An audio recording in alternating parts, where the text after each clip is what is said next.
Chief spokes person Sunil सेठी जी, पूर्व MLC Ajay Bharti जी, प्रदीप जी हमारे media in charge.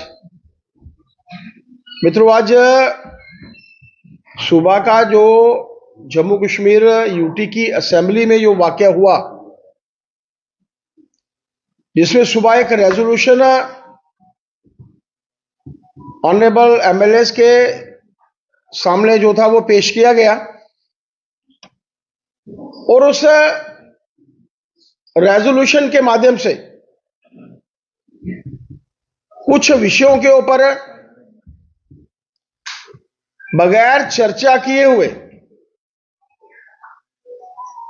शोर शराबे के बीच में अक्सर होता है असेंबलीज में, विपक्ष द्वारा उस विषय को, जो विषय किसी भी तरीके से असेंबली में पेश नहीं किया जाना था, वो पेश किया गया, जो असेंबली के अधिकार क्षेत्र में ही नहीं था, और उसके ऊपर माननीय स्पीकर साहब द्वारा कोई डिबेट भी नहीं हुई और ऑन द वॉइस उसका डिसीजन भी हो गया और वो रेजोल्यूशन पास हुआ। मैं उस रेजोल्यूशन की भी और जो तरीका इख्तियार किया गया आज जम्मू कश्मीर यूटी की हमारी इस असेंबली में, मैं कठोर शब्दों में इसकी भर्त्सना करता हूं, निंदा करता हूं।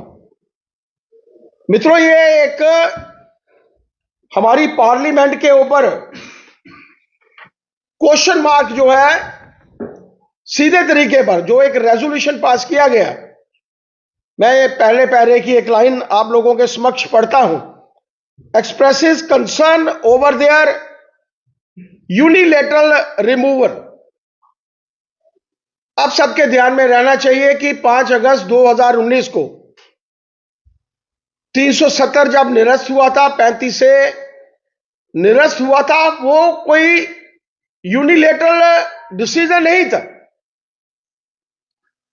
6 तारीख को वो राज्यसभा में जाता है और उसके ऊपर प्रॉपर डिस्कशन होने के बाद 370 जो था वो निरस्त हुआ, 35 से जो था वो मित्रों निरस्त हुआ।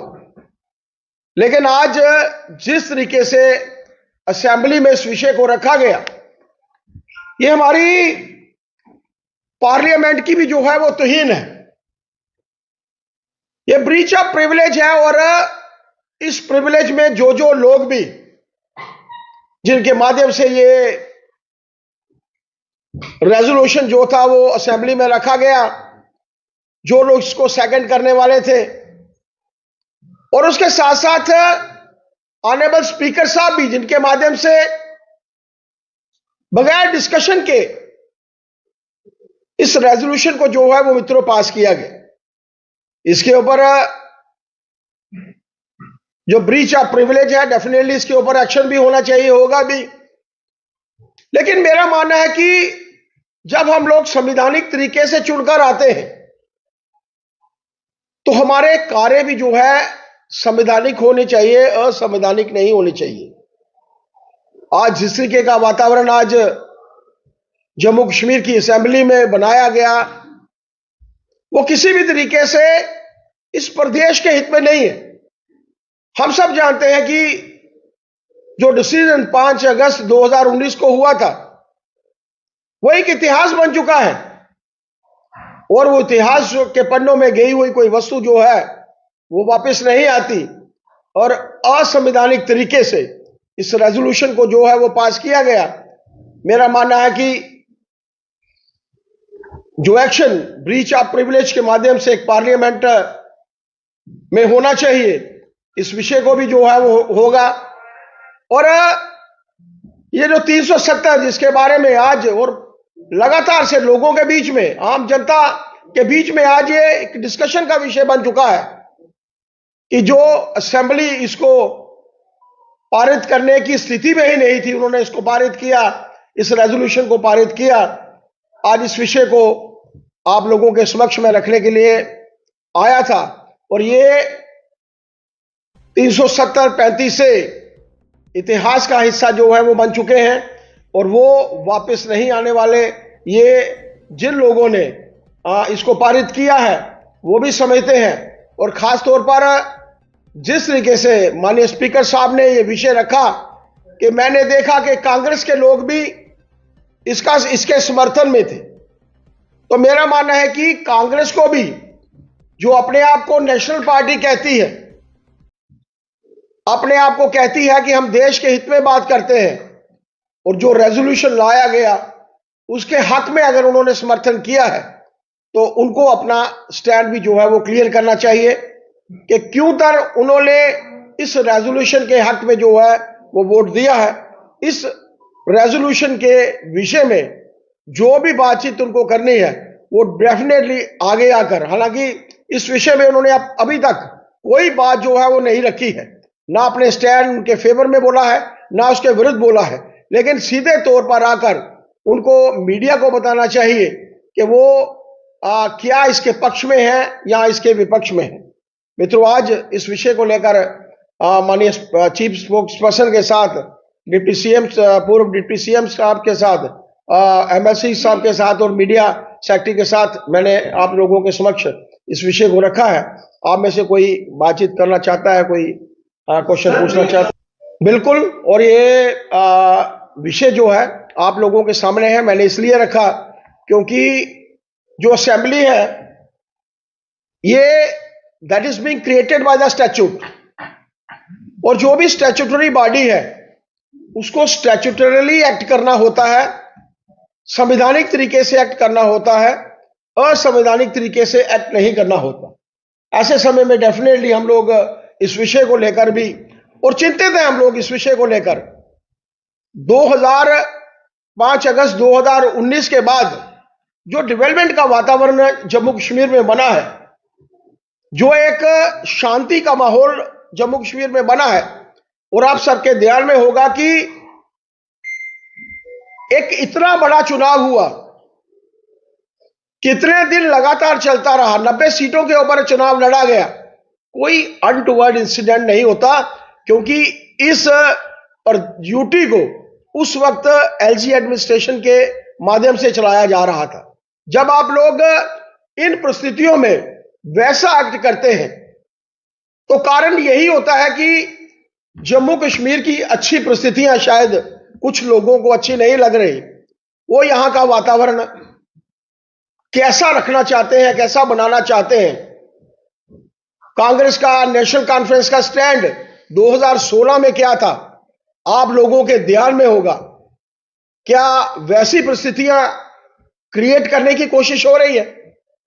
ऐसे समय में जरूरत है, और इस विषय को हम लोग डेफिनेटली जो ब्रीच ऑफ प्रिविलेज की बात है पार्लियामेंट में, उस विषय को लेकर भी हम लोग जो है डेफिनेटली बात करें। शर्मा साहब, जिस तरीके से ऐसा है कि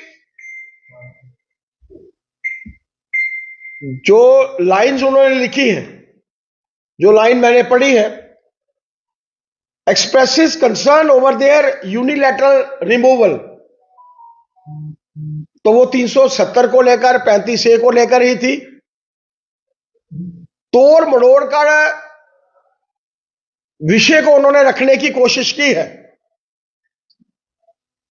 लेकिन जैसे मैंने कहा ब्रीच उन्होंने किया है, और इसका खमियाजा भी ऐसे लोगों को भुगतना चाहिए, भुगतना भी पड़ेगा। और ये कोई वैसी बात नहीं है, स्पेशल स्टेटस जब उस समय में दिया गया था, वैसी परिस्थितियां, मैंने जैसे पहले कहा कि कोई ये लोग नहीं चाहते कि जम्मू कश्मीर का विकास हो। कभी आप लोगों के ध्यान में आया होगा कि 370-35A का फायदा किसको था? वो 100 परिवारों को फायदा था। वो 100 परिवार आज भी जो है वो चिंतित हैं कि कैसे उस नुकसान की भरपाई की जाए जो 2019 से लेकर आज तक उनको हुआ है। तो शायद ऐसा ही वातावरण जो है उनके माध्यम से क्रिएट किया जा रहा है। 86,000 वोट भारतीय जनता पार्टी ने नेशनल कॉन्फ्रेंस से ज्यादा लिए। ऐसे समय में ये ठीक है उनके एजेंडे में था, लेकिन क्या उनके एजेंडे में वो ये बात समझते हैं एक बार, 2 बार, 100 बार भी ये रेजोल्यूशन पास करेंगे? यही मुख्यमंत्री थे जिन्होंने दिल्ली में कहा था कि केंद्र में वही सरकार है जिन्होंने 370 को 35A को निरस्त किया था, ऐसे समय में ऐसी तवक्को नहीं रखी जानी चाहिए। लोगों का ध्यान भटकाने के लिए उनके मैनिफेस्टो में था अगर, तो वो 3 चौथाई मत बहुमत लेते ना, 75% सीटें लेते ना, लेकिन वो मात्र 23% मत है उनका, और 23% मत में भी इतनी सफिशिएंट सीटें नहीं है। जैसे मैंने पहले कहा कि कांग्रेस को भी अपना स्टैंड जो है वो क्लियर करना चाहिए। वो देश भर में चुनाव लड़ते हैं, वो मात्र जम्मू कश्मीर में चुनाव नहीं लड़ते। नेशनल कॉन्फ्रेंस तो मात्र छोटे से खित्ते को रिप्रेजेंट करती है, लेकिन कांग्रेस को अपना स्टैंड जो है इस विषय में क्लियर करना चाहिए, मेरा एक ऐसा मानना है। स्पीकर पर आरोप लगाया। माननीय स्पीकर साहब, माननीय कविंदर जी भी स्पीकर रहे हैं।